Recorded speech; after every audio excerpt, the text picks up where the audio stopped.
welcome ladies and gentlemen. You're watching 6 Stories at 6 with me, Tanisha Awasthi. Let's quickly get you started with the 6 stories that have set the agenda for today. There's a fierce courtroom battle that took place between the Mamata government and the Enforcement Directorate over the green files, and this is what made the top headlines today. We'll get you what actually took place inside the Calcutta High Court today. In international news, there seems to be no end to Iran uprising, and speculations are there that the regime change is the next big thing in line. In Sambhal, Yogi's model of justice has been continuing with bulldozer action on illegal encroachment. Meanwhile, Pakistan is crossing the line yet again with drones spotted over the LOC for the second time in just 48 hours. And we get you details of the historic voyage that has been conducted, where the ship has reclaimed its maritime glory. It is a huge feat for India. Also, in other news that we are tracking are the snippets from the Prime Minister Modi's Pongal celebration in Delhi. We get you that and a lot more, starting first up with the top story. Ladies and gentlemen, the Supreme Court of India is scheduled to hear a petition filed by the Enforcement Directorate on January 15, 2026, that is tomorrow, against the West Bengal Chief Minister Mamata Banerjee, the state of West Bengal, and several police officials including Rajiv Kumar, Manoj Kumar Verma and Priyabrata Roy over allegations of obstruction during an Enforcement Directorate raid on the Kolkata office of IPAC. The hearing today took place in Calcutta High Court, where the ED claimed that during the raid that happened last week, Mamata Banerjee and her officials took possession of the files illegally. Here is what happened in the Calcutta High Court today and what could likely happen in the Supreme Court tomorrow.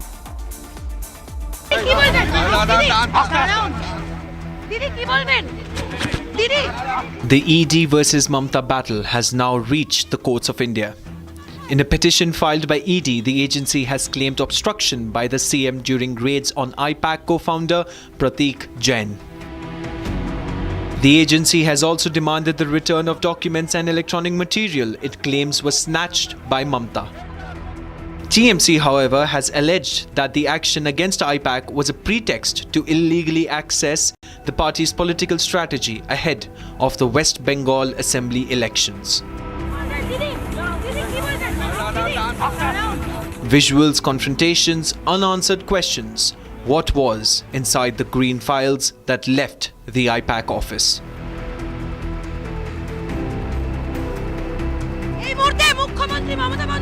The allegations: the CM forcibly entered the IPAC office in Kolkata during an ED search linked to the alleged jobs for cash scam and misuse of funds connected to the coal smuggling case.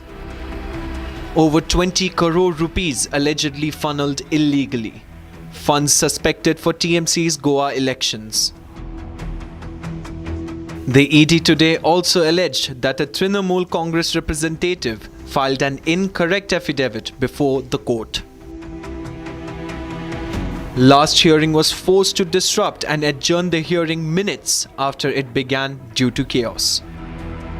The ED also accused the West Bengal police allegedly acting in collusion with the Chief Minister. The document pointed out that the ED search action was initiated against IPAC, not TMC. The Calcutta High Court has dismissed the petition filed by the party, and the Supreme Court is all set to hear the ED's plea on Thursday. Iran is witnessing a huge uprising, continuous intense protests since many more weeks now, where more than 3,000 protesters had already been killed. And the interference by the United States has made their times even more tougher. The situation started to get worse after President Trump issued a warning stating that the United States will take very strong action if protesters are hanged, and asked protesters to continue their protest.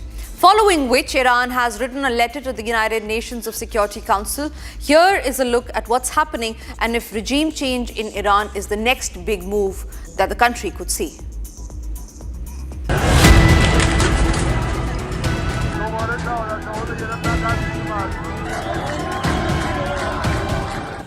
After continuous protests going on in Iran, it is reportedly set to execute its first protester today. following the mass arrest in connection with the widespread anti-regime demonstrations. Reacting to this, Trump warned Iran to take military action if any of the protesters are hanged. Further, Trump's fiery comment, "Continue protesting and take over your institutions," has brought him into the headline again. Ideally, you'd like to see it, but what we want to see is we don't want to see people killed, and we want to see a little bit of freedom for these people. These people have been living in hell for a long time. That used to be a hell of a country. I have friends that used to invest in Iran, and they did well with their investments. It was a great place. The people were great. Even the leadership was good. And now it's living in hell. Following this huge comment, Iran has appealed to United Nations Security Council and to the UN Secretary General, where Iran accused US of inciting violence while also pointing out the interference in internal affairs of Iran. The letter also mentioned the threatening military action and the violation of core principles of international law. Meanwhile, Tehran has responded sharply to the comments made by Trump. Tehran stated that the comments encourage unrest, while also suggesting external support for attempts to seize state institutions. But Iranian officials argued that the external support amounts to an explicit threat against the country's sovereignty and national security. As tensions escalate due to the intensifying protests and rising diplomatic tensions, Iran now stands at critical crossroads. The world is watching closely on how the standoff will unfold further. And in Uttar Pradesh, the action on illegal encroachment continues. A team had arrived today in Sambhal to reduce an illegal encroachment to dust. There have been at least 3 bulldozer action which have happened in Sambhal so far. Republic even managed to get a word from the Tehsildar who was present during the bulldozer action. Here is more on the report on why was the action taken and what was the result after that.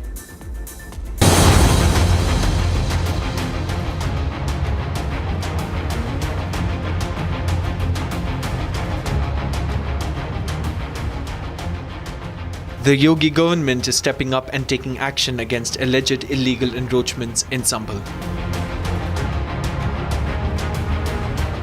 This bulldozer action has freed up approximately 19 bighas of land from illegal encroachment. This action was taking place on the Chandausi road in Sambhal Tehsil. During the clearance of the encroachment, the Tehsildar and Lekpal were also present. ये लगभग 20 बीघा land है जो school के नाम, पंचायत घर के नाम इत्यादि विभिन्न ग्राम समाज के मदों के नाम से दर्ज है, जिस पर वर्षों से लोगों के कब्जे हैं और इन कब्जों के विरुद्ध विभिन्न न्यायालयों में तमाम वाद भी विचाराधीन रहे हैं। कोर्ट से निर्णय आ चुका है, आज उनको डिस्पोजेस किया जाएगा और जो मुकदमे अभी विचाराधीन है उस पर निर्णय आने का इंतज़ार किया जाएगा। बताया जा रहा है कि कोई धार्मिक स्थल मौजूद है, लेकिन उस स्थल के बारे में मेरे न्यायालय से कोई आदेश पारित नहीं हुआ है और न ही अपीलेट कोर्ट से कोई आदेश पारित नहीं किया गया है। The house of the headman of Bicholi village is also being described as illegal. The administration has asked the headman to vacate the house. The village head's grandfather has also said that they were not given any prior information and that they should have given at least 2 days of time. The Uttar Pradesh government is keeping a close eye on all the illegal encroachments in the state. So far, there have been at least 3 bulldozer actions which have happened in Sambhal.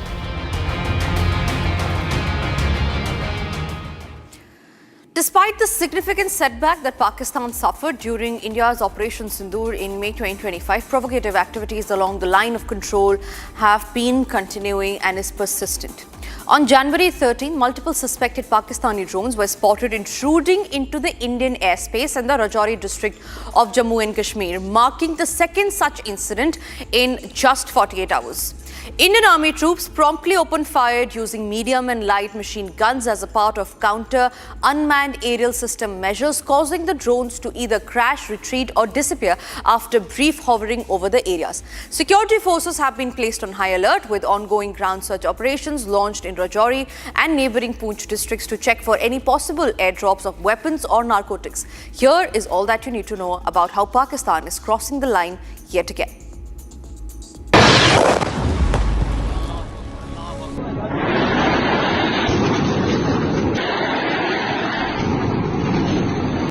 सारी मस्जिद उड़ गई सारी भाई कोई है उत्ते नूर Khan base पे आगे गिरा है अटैक हुआ है नूर खान बेस पे Pakistan, after being massively jolted during Operation Sindoor, has come up with another anti-India operation. Multiple drones have been spotted, especially in the Kera area of line of control. In response to the drone infiltration attempt, Indian Army foils these multiple drones of Pakistan in last 48 hours. Yesterday evening, we saw once again the Pakistani drone movement into the Indian area. Though it is said that it was a single or two drones, but the sighting was done at the multiple locations. It was under a single unit of the Indian Army that has been deployed in the Rajouri's Chingas area and the Mankot area, that they saw the Pakistani drones entering into the Indian territory and they fired upon the Pakistani drone. Though what we are getting to know that the drones were flying at a very high when it comes to countering that with the fire, so the drone went back to the Pakistani territory. This area where the drones were spotted in the Chingas area and the nearby area, this has an infiltration gap that has been used in the past by the Pakistani terrorists to sneak in into the Indian territory. So there lies a possibility that it was a surveillance so as to look that from where the terrorist can cross over to the Indian territory. Apart from this, search operations has also been launched to check for any airdrop weapons or contraband.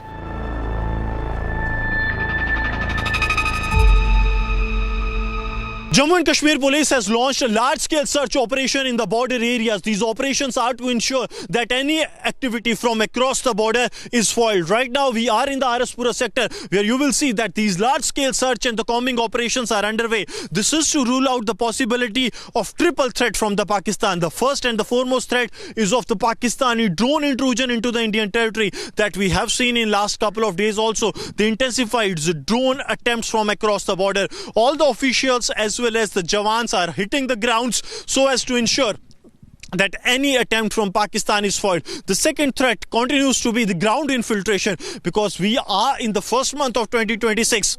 And here what happens that the Pakistan, taking the advantage of the dense fog and the weather, they try to infiltrate terrorists using the ground infiltration into the Indian territory. Now, issue has been raised with Pakistan's DGMO amid heightened border tensions and repeated drone sighting near LOC. In this ongoing border tensions, Chief of Army assessed the gravity of the event, stating that these are defensive drones, nothing else. ये जो drones अभी हमने देखे हैं ये बहुत छोटे drones हैं, ये लाइट ऑन करके आते हैं, ये बहुत हाइट पे नहीं जाते हैं और ये बहुत ही कम देखे गए हैं. जैसे 10 के आसपास तकरीबन 6 से 7 देखे गए थे, 11 और 12 तारीख को 2 से 3 देखे गए हैं. तो ये जो ड्रोन थे ये मैं समझता हूँ कि डिफेंसिव ड्रोन थे जो कि ये ऊपर आके देखना चाहते हैं कि हमारे अगेंस्ट कोई कार्रवाई तो नहीं हो रही है. मैं ये मना नहीं कर रहा हूँ, हो सकता है कि वो ये भी देखना चाहें कि कोई कहीं गैप तो नहीं है, इंडियन आर्मी में कोई ढिलाई तो नहीं है, कोई गैप वो जहाँ से वो टेररिस्ट वहाँ से भेज सके. तो मेरे ख्याल से उनको उसका नेगेटिव जवाब भी मिला होगा, उन्होंने देखा होगा कि आज की तारीख पे कोई ऐसी जगह नहीं है, कोई ऐसे गैप्स नहीं जहाँ से वो भेज सकें. लेकिन ये जरूर है आज जो हमारी डीजीएमओ स्टॉक हुई है उस स्टॉक में इसके बारे में जिक्र किया गया है और उनको बताया गया है कि ये हमें मंजूर नहीं है और कृपया करके इस पे लगाम लगाइए. Since border tensions heated up, it needs to be seen how Indian Army will retaliate on this.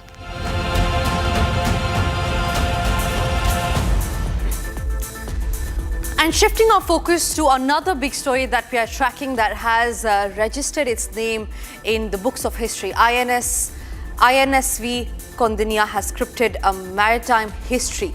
The traditionally stitched Indian ship has completed a rare 18-day sea voyage and reached Muscat, Oman, reviving India's ancient shipbuilding legacy on the global stage. And why this is important, ladies and gentlemen, is because this is the first time that such incident and such voyage has been taken place. It was an 18-day tour.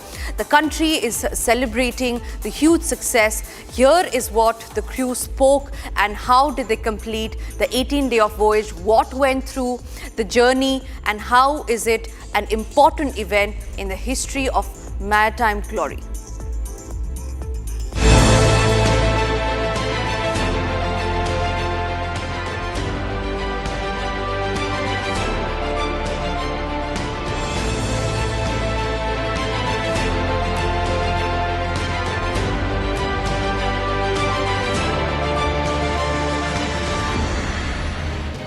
INSV Kondania completes a historic 18-day voyage. The traditional Indian ship has successfully reached Muscat, Oman, marking a major milestone in reviving India's ancient maritime heritage. INSV Kondania is inspired by a 5th century ship depicted in the Ajanta cave paintings. The vessel was built in Goa using a 2,000-year-old stitching technique where wooden planks were stitched together using coconut fiber and natural resin without a single metal nail. The ship has no engine or GPS and runs entirely on wind power using square cotton sails and paddles. Launched in February 2025, the ship features Ganda Berunda and sun motif on its sails, a Simha Yali carving on the bow, and a Harappan-style stone anchor on deck. A 16-member crew led by Commander Vikas Shioran was on board the ship during its first international voyage. Named after Kondarya, a legendary 1st century Indian mariner, the vessel symbolizes India's long tradition of maritime trade, exploration and cultural exchange. And with that, we have almost come to the end of this edition of 6 Stories at 6 and ending today this show with a moment that India witnessed where India is celebrating the festival of Pongal, and on this occasion, the Prime Minister was there in the national capital. He celebrated Pongal. He stopped by at the residence of Union Minister L. Murugan in Delhi and extended his greetings to the people. The event also saw Tamil culture and performances. The Prime Minister also addressed the gathering and talked about the importance of the festival. The event holds special significance as Tamil Nadu also goes into elections this year. Here are the snippets of Prime Minister's celebration at the Pongal event. Today marks the festival of Pongal, celebrated by Tamil community in India as well as across the globe. Prime Minister Modi also joined in the celebrations as he attended an event at the house of Union Minister L. Murugan and addressed the gathering there. The Prime Minister also recalled his visit to Tamil Nadu last year. साथियों, वैसे मेरे लिए ये भी बहुत सुखद रहा है कि पिछले वर्ष मुझे तमिल संस्कृति से जुड़े कई कार्यक्रमों में शामिल होने का अवसर मिला। मैंने तमिलनाडु में 1000 साल पुराने गंगईकोंडा चोलापुरम मंदिर में पूजा की।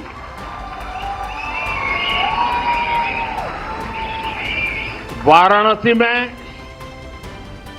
काशी तमिल संगमम के दौरान सांस्कृतिक एकता की ऊर्जा को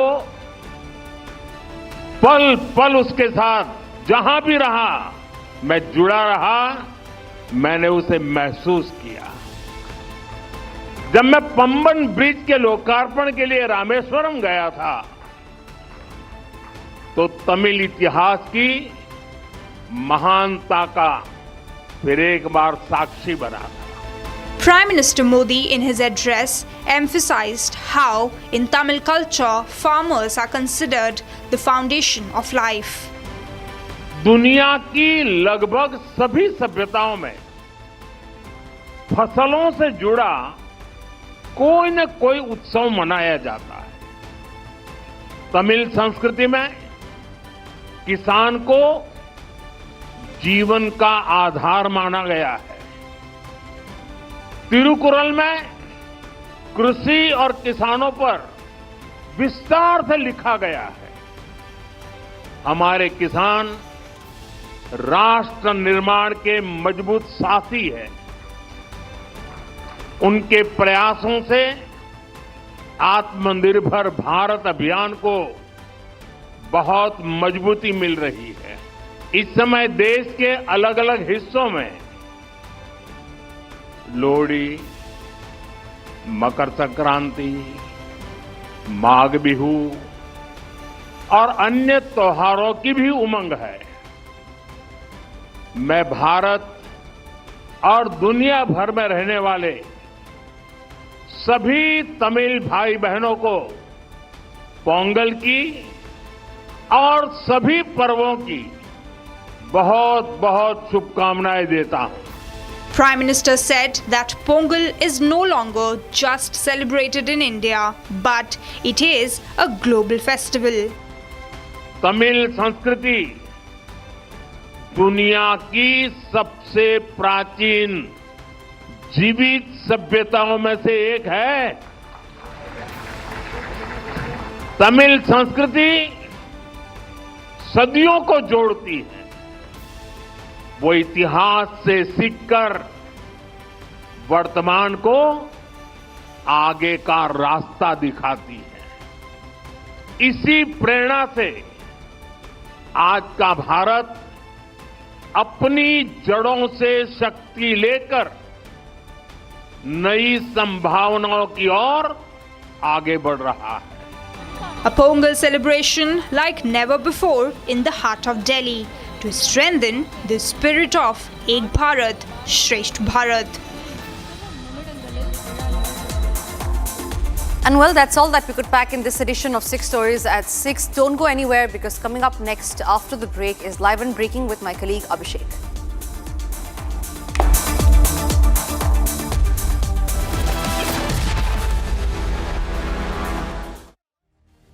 $13,000 placements.